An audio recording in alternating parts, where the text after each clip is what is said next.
Somebody help me.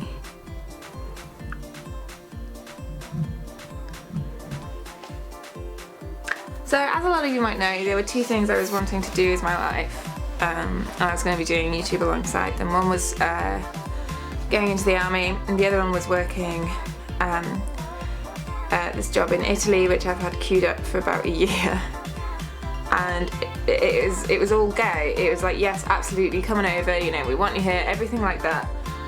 To the point at which I was looking at booking pet cargo carriers for the rats, like language courses. You know, today I got a no from that as well. I'm kind of fed up of getting my hopes up and it all come crashing down.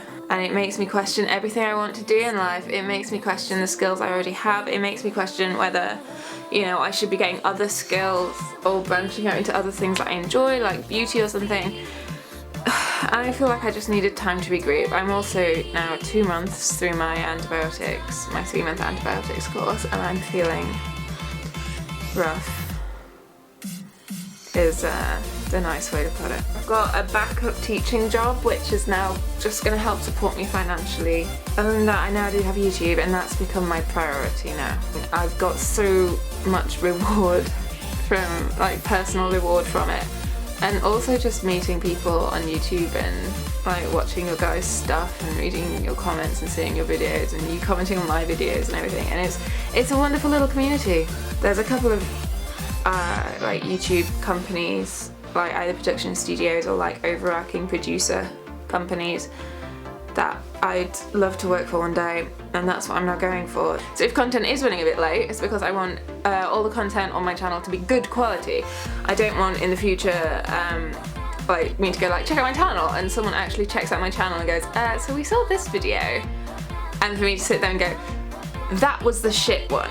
Like, 'cause that doesn't sound very good, like all with the water bottle just spat on me. I've been ill on and off now since 2012. A lot of drugs, a lot of hospital appointments, a lot of time spent just feeling ill. On the horizon I do see better things to come. The antibiotics do seem to be working.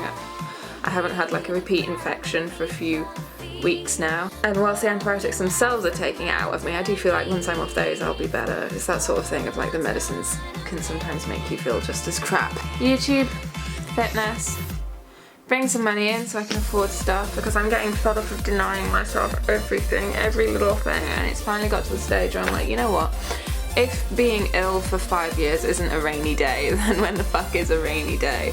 I've been wanting a HTC Vive since it came out like this time last year. I've held off on having them for 2 parts, one because I didn't have the money, and I still don't really, but rainy day. And secondly, because if there is going to be a wireless one coming out at some point, or essentially the next VR one coming out, I'd rather invest my money in that, because when a first version of a new technology comes out, it's fine for it to be glitchy. The second one has to be perfect, because people already have the first one. They're like, why the fuck am I going to pay the money to upgrade to the second one if the second one isn't absolutely perfect? You know, it's not new anymore, just do it well. So I'm kind of waiting for the second one to come out. There is rumours of the HTC Vive 2, but they've been kind of shot down a bit. However, they've got new controllers and things like that, so I don't know if they're just going to gradually add it on for a bit. I think an external company is working on like a sort of wireless adapter thing for the back of the HTC Vive. And I'm going to splash out on that no matter how much I want to, because I want to so much.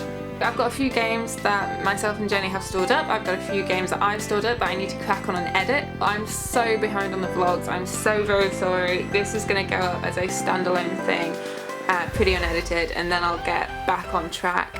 One of my friends, Luke, who I knew as Lucy when we were younger, is in the process of transitioning from female to male. So now he's transitioning into the body that feels right for him, and Luke's very kindly and I think open-mindedly and very bravely agreed to do a video on what it's like to transition and the challenges you face and the process you go through. He's been really courageous about all of this, even to the point of showing us, like, you know, the scars on the operations that he's had. It's probably quite a personal side of it that you might not hear. I was also wanting to do a podcast at some point. It would be about various sci-fi books, research, tech, media, like fucking, I don't know, like anything we find to talk about really. Ruben was all up for this. We haven't found time to do it, and I don't know if he's gotten off the idea or it's still on the books. And the other big project I'm working on at the moment is a re-edit of The Hobbit. I'm a big fan of The Lord of the Rings and The Hobbit in book form, and I loved the Lord of the Rings films. However, as much as I was eagerly anticipating the Hobbit films, I felt they were kind of a letdown. They had that thing of like, here's essentially an adult movie, like quite dark, the sort of same directing as in The Lord of the Rings, like could be quite moody and sinister and cinematic. And then they added in the childish element of humour. I felt like that mix of dark, adult, cinematic movie with slapstick toilet humour, it really ruined it for me. And then they decided to do 3. It's about 350 pages. And you know, this one's got like pictures in and stuff, so it's not a massive book. And to split it into 3 movies, I thought watered down the actual story of The Hobbit. It didn't really act as a prequel very well, and just how long the fucking story seemed to be stretched into with like Bits of the Silmarillion, which to be honest no one really reads. And now I've started re-editing it into one movie, a movie whose purpose is to be a prequel and to be true to the actual Hobbit story. It's actually got a really good dry comedy in there, which I think was completely swamped before, so I'm very much enjoying that. That is, however, a big project. The big problem I'm having is that, of course, all the audio is on one track, so sound effects, speech, music, all on one track, and it's going to be a bugger to smooth out, but I'm gonna try, and then when I finish that, then, you know, I don't know if YouTube will let me post it up or not, but I'll give it a go, and if not, you'll just have to contact me separately and I'll send you a file. I've been needing to get up and seize life by the balls. I'm not going to lie in bed and sulk all day like I was planning to. Oh my god, I'm gonna sneeze. Pineapple, pineapple, pineapple, pineapple, pineapple, pineapple. I'm gonna go get some videos done. Bye! It's becoming a thing, isn't it?